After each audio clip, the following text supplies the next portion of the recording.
Deuxième problème sur le mouvement d'un projectile. Nicolas, un golfeur débutant, rêve de faire un trou d'un coup. Lors d'une partie, il frappe la balle et celle-ci quitte le sol avec une vitesse de 216 km/h et un angle de 35 degrés. Si le trou est situé à 435 mètres du départ et à la même hauteur, réussira-t-il le trou d'un coup directement, donc sans rebond? Donc là, comme information, on a la norme de la vitesse initiale qui est de 216 km/h.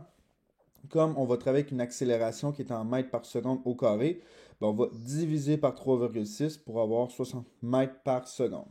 Ensuite, on a l'orientation qui est de 35 degrés ici, de la vitesse initiale, et on a l'accélération en Y qui est de moins 9,8 mètres par seconde au carré.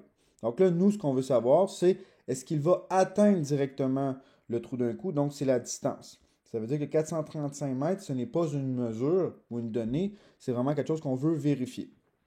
Donc, comme graphique, on aurait une situation un peu comme ça ici qui ressemble exactement au problème numéro 1, c'est-à-dire qu'on part du sol, on frappe la balle et redescend à la même hauteur avec une orientation de 35 degrés. Donc, je vous invite à faire pause ici et d'essayer de résoudre le problème avant que je vous donne la solution. Donc, voici la solution.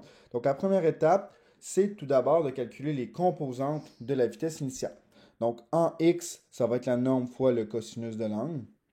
Donc, 60 mètres par seconde fois cosinus de 35 degrés pour une valeur en x de la vitesse initiale de 49,15 mètres par seconde.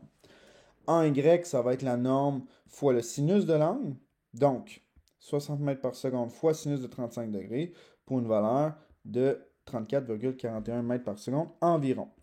Comme la balle retombe à la même hauteur, la vitesse finale en Y va être la même chose, soit moins 34,41 mètres par seconde, négatif parce qu'on est vers le bas.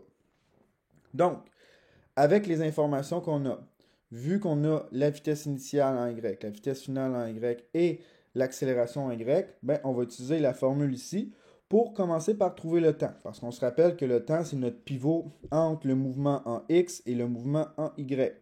Donc là, on remplace les données, comme ça ici.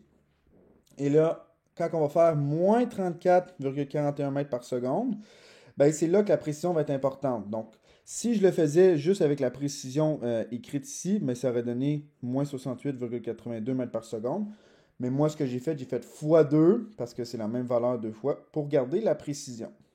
Ensuite, je divise par moins 9,8 mètres par seconde carré, comme ça ici, et j'obtiens un temps d'environ 7,02 secondes. Et là, ensuite, pour trouver le déplacement, je vais utiliser la formule en x, soit le delta x qui est égal à vx fois delta t. Donc, la valeur de la vitesse en x, c'est 49,15 mètres par seconde fois 7,02 secondes. Les secondes s'annulent, ce qui me donne un déplacement en x de 345,19 mètres. Comme c'est sans rebond, non, il n'atteindra pas directement la distance parce que c'est inférieur à 435 mètres.